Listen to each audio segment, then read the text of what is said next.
हम उसको सेटअप करेंगे। ठीक है, और क्या है क्लाउड सिंक, तो अभी जैसे मैं अपनी डायरेक्टरी में हूँ, और डायरेक्टरी में अगर मैं जाता हूँ एजोर एडी कनेक्ट के ऊपर, तो एजोर एडी कनेक्ट के ऊपर हमारे पास 2 ऑप्शंस हैं।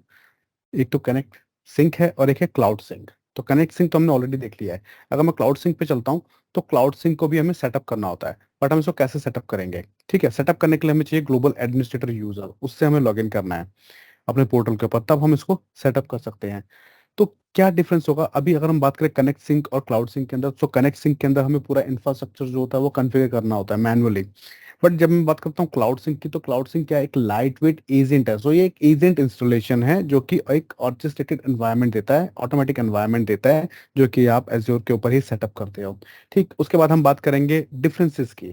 तो अगर मैं डिफरेंसेस की बात करूं, तो अगर मैं बात करता हूं कि अगर मुझे multiple disconnected on premise AD forest को कनेक्ट करना है, तो मैं क्लाउड कनेक्ट सिंक के अंदर नहीं कर सकता वो। मैं क्लाउड सिंक के अंदर उनको कर सकता हूँ। एडी कनेक्ट में नहीं कर सकता, बट क्लाउड सिंक में कर सकता हूँ। ठीक है, अगर मैं बात करूँ light weight agent installation model की, तो वो कनेक्ट सिंक में नहीं मिलता, पूरा टूल इंस्टॉल करना पड़ेगा, मैं कन्फिगर करना पड़ेगा। बट क्लाउड सिंक के अंदर वो अवेलेबल है। अगर मैं बात करूँ कनेक्ट टू एलडेप डायरेक्टरीज, तो क्लाउड सिंक के अंदर मैं एलडेप डायरेक्टरीज को कनेक्ट नहीं कर सकता हूँ, बट कनेक्ट सिंक के अंदर कर सकता हूँ। ठीक है, अगर मैं बात करूँ डिवाइस ऑब्जेक्ट्स की, तो डिवाइस ऑब्जेक्ट का जो सपोर्ट है वो क्लाउड सिंक में नहीं है, कनेक्ट सिंक के अंदर है। ठीक है, अगर मैं बात करता हूँ अदर जो फीचर्स हैं, जैसे कि अगर मैं बात करूँ पास थ्रू ऑथेंटिकेशन की, सो पास थ्रू ऑथेंटिकेशन जो है वो क्लाउड सिंक में नहीं है। तो वो सिर्फ अवेलेबल है किसके अंदर? क्लाउड सिंक के अंदर। अभी जो है वो सिर्फ पासवर्ड हैश सिंक्रोनाइजेशन ही सपोर्टेड है क्लाउड सिंक के अंदर। तो अगेन ये भी एक आपको अगर बहुत डिपेंड कर रहा है कि आपको क्या फीचर्स चाहिए। Based on the feature you can select either connect और क्लाउड सिंक, ये डिपेंड करेगा आपके ऊपर। मैं आपको एक दो डिफरेंसेस और बता देता हूँ, जैसे कि अगर मैं बात करूँ एडवांस कस्टमाइजेशन एट्रीब्यूट्स फ्लो, जो हमारे एट्रीब्यूट्स होते हैं, यूजर एट्रीब्यूट्स होते हैं, क्लाउड सिंक के अंदर अवेलेबल नहीं है। अगर मैं बात करूं ग्रुप राइट बैक की, ठीक है, जो हम पासवर्ड राइट बैक आपको याद होगा, तो वो जो ग्रुप राइट बैक का फीचर है वो सिर्फ एडी कनेक्ट के अंदर है, क्लाउड सिंक के अंदर नहीं है। ठीक है, अगर मैं बात करता हूं आपका अनलिमिटेड नंबर ऑफ ऑब्जेक्ट्स पर एडी डोमेन, तो वो आपका एडी कनेक्ट में ही अवेलेबल है, क्लाउड सिंक के अंदर अवेलेबल नहीं है। ठीक है, अगर मैं बात करता हूं आपके large group with up to 25 lakh members. So let me cross check this number. So 2,50,000 members, large group with 2 lakh up to 2,50,000 members. That is only supported into Cloud Sync, Connect Sync. Sorry, Connect Sync, not in Cloud Sync. So it's a lightweight agent installation which will give you a orchestrated environment. Let me show you how we can configure it. So let's do one thing. Let's go to your virtual machine where we are going to set up this. So अभी मैं हूँ अपने AD Connect वाले VM के अंदर, और जहाँ पे मैं पहले से ही अपने SRV1 यूजर से लॉगिन हूँ, जो कि मैं आपको दिखा देता हूँ। ठीक है, तो ये मेरी कौन सी VM है? ये DC है। मैं वर्चुअल मशीन पे चलते हैं और यहाँ पे आपको दिखाता हूँ कि मैं SRV1 यूजर से लॉगिन हूँ।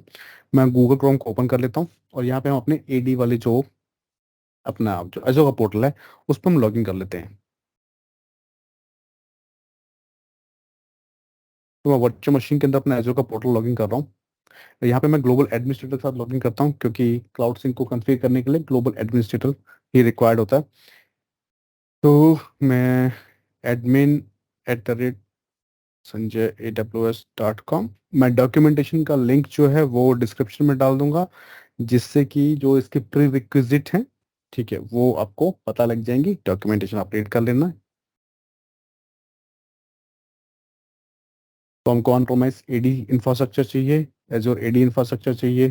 ठीक है, वो हमारे पास है, ऑलरेडी हमने सेटअप किया हुआ है, तो इसलिए मैं डॉक्यूमेंटेशन डाल दूंगा, वो आपको रिव्यू कर लेना। बाकी हमारे पास ऑलरेडी ये इंफ्रास्ट्रक्चर है, यहाँ पे हम क्लाउड सिंक को कॉन्फ़िगर कर सकते हैं। तो अब मैं लॉगिन हो गया हूँ, ठीक है, अपने ग्लोबल एडमिनिस्ट्रेटर के साथ। मैं यहाँ से सर्च करता हूँ एज्योर एक्टिव डायरेक्टरी। अपने डोमेन पे चलते हैं। लेफ्ट हैंड साइड में मैं जाता हूँ एज्योर एडी कनेक्ट के ऊपर, और हम चलते हैं एडी कनेक्ट के ऊपर। एडी कनेक्ट के अंदर जब हमको क्लाउड सिंक को अगर सेटअप करना है तो क्लाउड को सिंक को सेटअप करने के लिए हमें एजेंट डाउनलोड करना है। एजेंट को डाउनलोड करने के लिए आप जो ये टैब देख रहे हैं गेटिंग स्टार्टेड, इस टैब में मैनेज टैब है, मैनेज पे क्लिक करो। दो एजेंट दिखा रहा है, एक तो आपका है कनेक्ट सिंक, ठीक है, जो एडी कनेक्ट के लिए है, दूसरा है क्लाउड सिंक। तो क्लाउड सिंक का जो प्रोविजनिंग एजेंट है वो हम डाउनलोड कर लेते हैं यहाँ पे, एक्सेप्ट करते हैं टर्म्स एंड डाउनलोड, और इसको डाउनलोड कर लेते हैं अपने ऑन प्रोमाइस सिस्टम के ऊपर। फिर इसको रन कर देते हैं यहाँ से, एक्सेप्ट करते हैं एग्रीमेंट, क्लिक ऑन इंस्टॉल। और जैसे ही ये इंस्टॉल हो जाएगा एजेंट, तो विजार्ड ओपन होगा जहाँ पे सिंपली हमको अपना ऑन प्रोमाइस और एज्योर एक्टिव डायरेक्टरी को कनेक्ट करना है। सिंपली कनेक्ट करना है और कोई सेटअप नहीं करना है हमको, ठीक है। बाकी जितनी भी कॉन्फ़िगरेशन होगी वो आपकी क्लाउड पे ही होगी। तो ये आपका डिफरेंस है किसके अंदर, एडी कनेक्ट और इस क्लाउड सिंक एजेंट के अंदर। तो यहाँ पे देखो ये विजार्ड है हमारा, इस विजार्ड के अंदर मैं नेक्स्ट चलता हूँ। पहले तो हमें सिलेक्ट करना है अपना एक्सटेंशन। अब जो ये एक्सटेंशन दिखा रहा है ये अभी रिसेंटली इंट्रोड्यूस हुआ। अभी आप कोई भी पुरानी वीडियो देखोगे जिसमें कि क्लाउड सिंक, क्योंकि क्लाउड सिंक खुद जो है वो अभी कुछ टाइम पहले ही इंट्रोड्यूस किया माइक्रोसॉफ्ट ने, और उसमें भी अगर कोई पुरानी वीडियो पड़ी होगी तो उसमें आपको ये एक्सटेंशन नहीं दिखाएगा। ये भी रिसेंटली इंट्रोड्यूस किया है माइक्रोसॉफ्ट ने। तो अभी होता क्या है कि आपको डिसाइड करना है कि कहीं आप कोई क्लाउड HR एप्लीकेशंस तो यूज नहीं कर रहे हो, जैसे कि Salesforce, ServiceNow, Dropbox, correct. तो अगर इस तरह की एप्लीकेशंस आप यूज कर रहे हो जो कि ऑटोमेशन का काम कर रही हैं, ऑटोमेशन टूल होती हैं HR के लिए, जहाँ पे आइडेंटिटी जनरेट हो रही होती हैं, अपडेट हो रही होती है, उनके एट्रीब्यूट्स चेंज हो रहे होते हैं, उस केस के अंदर आपको सेलेक्ट करना है HR driven provisioning application like Workday, success factors और सर्विस नाउ, करेक्ट, और ड्रॉपबॉक्स। और या फिर आप ऑन प्रोमाइस एप्लीकेशन प्रोविजनिंग आप यूज कर रहे हो जो कि आपके पास डायरेक्टरी भी है और वो डायरेक्टली कनेक्टेड है किसके साथ, क्लाउड HR एप्लीकेशन के साथ। तो ये आपको डिसाइड करना है। अभी फिलहाल के लिए हम लेके चल रहे हैं HR प्रोविजनिंग, और मैं यहाँ पे करता हूँ नेक्स्ट। नेक्स्ट पे क्लिक करने के बाद ये आपको बोलेगा कि आप अपनी जो क्लाउड डायरेक्टरी है उसको कनेक्ट करो। तो हम अपना ग्लोबल एडमिनिस्ट्रेटर यूजर जो है उसी के साथ उसको कनेक्ट करेंगे, क्योंकि ग्लोबल एडमिन ही आपको चाहिए। उसके बाद नेक्स्ट ऐप पे आप आओगे जहाँ पे आपको आपका जो सर्विस अकाउंट है वो क्रिएट करना होगा, ठीक है। तो देखते हैं हम लोग, यहाँ पे देखो क्रिएट ग्रुप MS से सर्विस अकाउंट। तो मैं यहाँ पे नाम दे देता हूँ अपने डोमेन का, sanjayaws.com, ऑन प्रोमाइस डोमेन का। उसके बाद सर्विस अकाउंट, तो यूजर जो ऑलरेडी एंटरप्राइज एडमिन है, ग्लोबल एडमिन है, वही आप यूज कर सकते हो। यहाँ पे ये ध्यान रखना, ये जो है मैंडेटरी है। तो मेरे पास यूजर है SRV1, जिसके पास एंटरप्राइज एडमिन और ग्लोबल एडमिन के प्रिविलेज है। उस यूजर से मैं बनाता हूँ सर्विस अकाउंट। नेक्स्ट करते हैं, सॉरी मैंने पासवर्ड गलत डाल दिया, फिर से पासवर्ड डालता हूँ, फिर नेक्स्ट करते हैं इसको। तो अब कनेक्ट हो गया। उसके बाद अगर आप चाहो तो अपना क्रेडेंशियल्स को चेंज कर सकते हो, मैं नहीं कर रहा हूँ। नेक्स्ट पे क्लिक करते हैं, यहाँ पे ये कनेक्ट हो चुके हैं दोनों ही, आपका ऑन प्रोमाइस और आपके एजोर एक्टिव डायरेक्टरी। कंफर्म पे क्लिक करते हैं, एजेंट रजिस्टर्ड होगा। एजेंट जैसे ही रजिस्टर्ड हो जाएगा, ठीक है, तो ये 2 मिनट का टाइम लेता है आपका जो एजेंट है उसको रीस्टार्ट करने के लिए। तो देखो दिखा रहा है registering the agent with active directory. So it will take now 2 minutes to set up your agent. Once agent will be installed, and so after then what we will do, we will configure a new configuration. We will create a new configuration where we will connect our on-premise directory on cloud. So उसके लिए अभी on premise system के ऊपर कुछ नहीं करना है, हमें सिर्फ वेट करना है कि ये एजेंट यहाँ पे इंस्टॉल हो जाए। जैसे ही ये एजेंट इंस्टॉल हो जाएगा, आप देख रहे हो कि restarting agent, this can take up to 2 minutes. तो 2 मिनट लेगा, वो वेट करना है हमें। जैसे ही ये इंस्टॉल हो जाएगा, रीस्टार्ट हो जाएगा, हम चलेंगे अपने ऑन प्रोमाइस डायरेक्टरी के ऊपर, सॉरी क्लाउड डायरेक्टरी के ऊपर। और क्लाउड डायरेक्टरी के ऊपर ही बाकी कॉन्फ़िगरेशंस होंगी।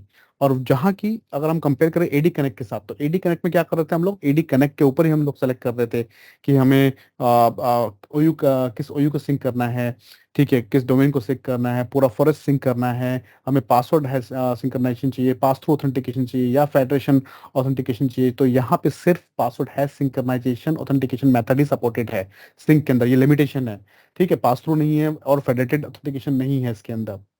और भी जो लिमिटेशन हमने पहले डिस्कस की थी वो लिमिटेशंस हैं यहाँ पे एडी सिंक के अंदर, क्लाउड सिंक के अंदर। तो वेट कर लेते हैं, जैसे ये इंस्टॉल हो जाएगा। देखो ये इंस्टॉल हो गया, रेस्ट और रीस्टार्ट भी हो गया। मैं इसको करता हूँ एग्जिट, और चलते हैं हम लोग अपने क्लाउड के ऊपर। यहाँ क्लाउड पे आने के बाद हमें क्या करना है, हमें सिंपली लेफ्ट हैंड साइड में जाना है क्लाउड सिंक के ऊपर। क्लाउड सिंक में अब आपको लेफ्ट हैंड साइड के अंदर एजेंट्स टैब के ऊपर एजेंट दिखा रहा होगा जो कि ऑलरेडी यहाँ पे अब अवेलेबल है। आपको आपके मशीन दिखा रहा होगा FQDN, उसका IP एड्रेस दिखा रहा होगा, पब्लिक IP एड्रेस। अब हम चलते हैं कॉन्फ़िगरेशन टैब के ऊपर। फर्स्ट टैब है कॉन्फ़िगरेशन टैब, जहाँ पे हम क्रिएट करेंगे कॉन्फ़िगरेशन किसके लिए, क्लाउड से ऑन प्रोमाइस के लिए। तो ऐड न्यू कॉन्फ़िगरेशन पे क्लिक करो। ये आपका ऑन प्रोमाइस डायरेक्टरी है और जो आपका ऑथेंटिकेशन मेथड है वो कौन सा है? पासवर्ड हैश सिंक्रोनाइजेशन है। यही अवेलेबल है अभी फिलहाल के लिए।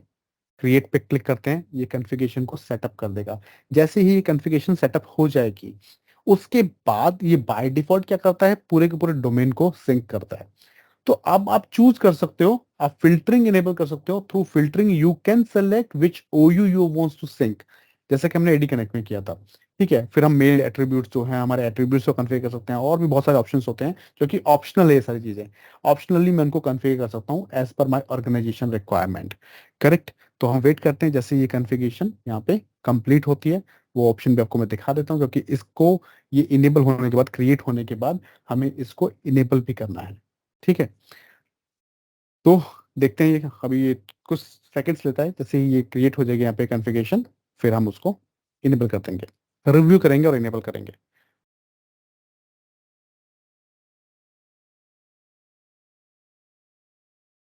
तो ये यहाँ पे क्रिएट हो गई है।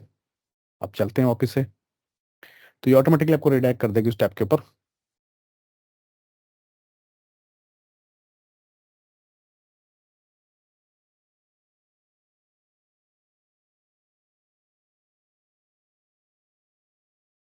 कॉन्फ़िगरेशन होने के बाद आप नेक्स्ट स्टेप पे जो है आप हो जाओगे रीडायरेक्ट। वहाँ पे आप देखो लेफ्ट हैंड साइड में आपको दिखा रहा है scope filtering, attributes mapping, expression builder.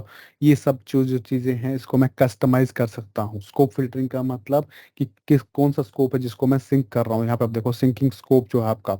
तो बाय डिफ़ॉल्ट तो ये क्या करता है, पूरे के पूरे ऑन प्रोमाइस डायरेक्टरी को ही सिंक कर रहा है। मैं चाहता हूँ कि सिर्फ़ ओयू को सेलेक्ट करें, ऑप्शनल है सारी चीज़ें। मैप एट्रिब्यूट्स जो हैं, हमारे एट्रिब्यूट्स जो हैं, ठीक है? उनको मैं सिलेक्ट कर सकता हूँ। तो ये सारी सारी चीज़ें जो हैं ऑप्शनल हैं, आप बाद में इनको सेटअप कर सकते हैं। अभी फिलहाल के लिए अपनी लैब के लिए हम लोग जो है डिफ़ॉल्ट कॉन्फ़िगरेशन के साथ चल रहे हैं। मैं यहाँ पे क्लिक कर रहा हूँ रिव्यू एंड इनेबल पे और ये अब मेरा इनेबल हो जाएगा। तो click on enable configuration, cloud sync जो है वो इनेबल हो जाएगा और फिलहाल के लिए जो अपना स्कोप है वो क्या है? All users. तो सभी यूज़र्स को ये सिंक करेगा। ये हो गया यहाँ पे। अब एक काम करते हैं, अपने चलते हैं अपनी डायरेक्टरी के ऊपर। यहाँ पे चलते हैं यूज़र्स टैब के ऊपर और चेक कर लेते हैं कि वो यूज़र्स सिंक हुए हैं या नहीं हुए हैं। तो आते हैं ऑल यूजर्स पे। अब पहले तो कनेक्टर बनेगा, ये है मेरे पास कनेक्टर। रिफ्रेश करते हैं यहाँ से और चेक कर लेते हैं कि SRV1 और SRV2 वो दोनों यूजर यहाँ पे आ रहे हैं या नहीं आ रहे हैं। तो कुछ टाइम लेगा, थोड़ा ये टाइम लेता है, तो कुछ मिनट लेता है ये। जैसे ही हमारा एजेंट सेटअप होता है, कॉन्फ़िगरेशन सेटअप होता है, अब देखो आ गया SRV1 और SRV2 यूजर, तो क्लाउड सिंकिंग चल रहा है। ठीक है? इस तरीके से हम क्लाउड सिंक को कॉन्फ़िगर कर सकते हैं। अब मैं दिखा रहा हूँ कि हम इसको डिलीट कैसे करेंगे, डीप्रोविज़न कैसे करेंगे, है ना? तो सिंपल है डी प्रोविजनिंग के लिए। सबसे पहला काम क्या है? सबसे पहला काम हम जाएँगे अपने अ, डोमेन के ऊपर, जो अपना एज़्योर एडी का डोमेन है, एज़्योर एडी कनेक्ट पे जाएँगे और यहाँ पे हम जाएँगे क्लाउड सिंक के ऊपर। क्लाउड सिंक के अंदर हम जाएँगे कॉन्फ़िगरेशन टैब के ऊपर। यहाँ पे आपको कॉन्फ़िगरेशन लोड करेगा, कुछ टाइम लेता है, कुछ मिनट लेता है ये कॉन्फ़िगरेशन को लोड करने में। जैसे ही कॉन्फ़िगरेशन लोड हो जाएगी, आपको क्लिक करना है अपनी कॉन्फ़िगरेशन के नेम के ऊपर, कॉन्फ़िगरेशन ओपन हो जाएगी। पहला काम होगा उसको डिसेबल करना और दूसरा काम होगा उसको डिलीट करना। तो वेट करते हैं, जैसे ही कॉन्फ़िगरेशन हमारी अभी यहाँ पे दिखाएगा, शो कर देगा, हम पहले डिसेबल करेंगे, उसके बाद उसको हम डिलीट करेंगे। तो डिसेबल कॉन्फ़िगरेशन पे क्लिक करना है और इसको डिसेबल कर देना है,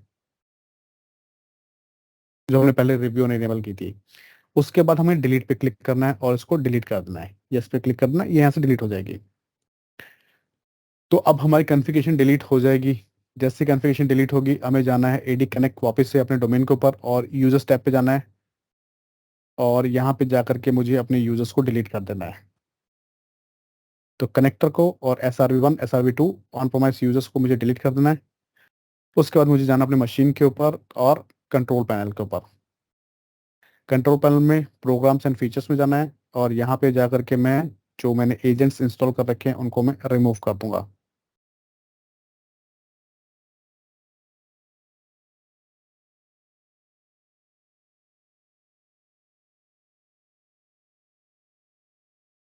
तो इससे हो जाएगा हमारा क्लीन अप।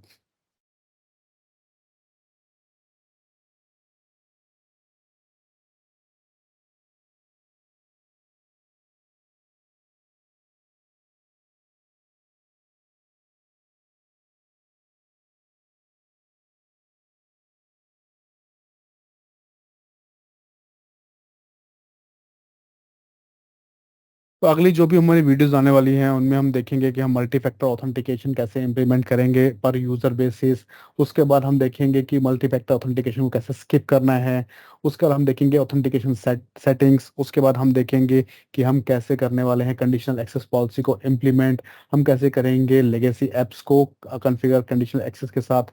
हम कैसे करेंगे ब्लॉक डाउनलोड। आइडेंटिटी प्रोटेक्शन को हम टेस्ट करेंगे। ठीक है, सेल्फ सर्विस पासवर्ड रीसेट को हम देखेंगे। तो ये सारी सारी लैब्स हैं, नेक्स्ट लैब्स हैं।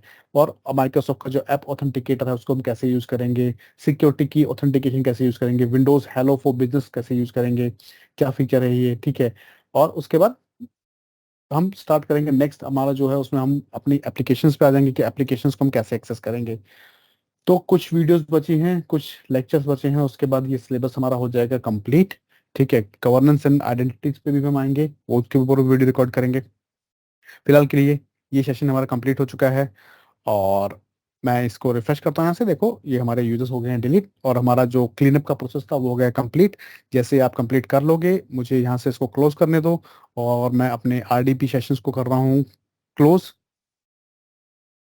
क्योंकि अब हम इन वर्चुअल मशीन्स को यूज़ नहीं करने वाले हैं। तो क्लोज कर रहा हूँ और मैं जा रहा हूँ अपने डायरेक्टरी के ऊपर जहाँ पे मैंने वीएम्स बनाई थी। और मेरा जो रिसोर्स ग्रुप है जिसके अंदर ये वीएम्स जो मैंने बनाई थी उसको ओपन कर लेता हूँ और उसको मैं कर देता हूँ डिलीट। तो अपनी लैब को कर देना डिलीट, क्योंकि अब हम इसको यूज़ नहीं करने वाले। ठीक है, तो अब मिलते हैं हम नेक्स्ट लेक्चर के अंदर जहाँ पे हम देखेंगे मल्टी फैक्टर ऑथेंटिकेशन और कंडीशनल एक्सेस पॉलिसीज कैसे यूज़ करती है। तब तक के लिए धन्यवाद।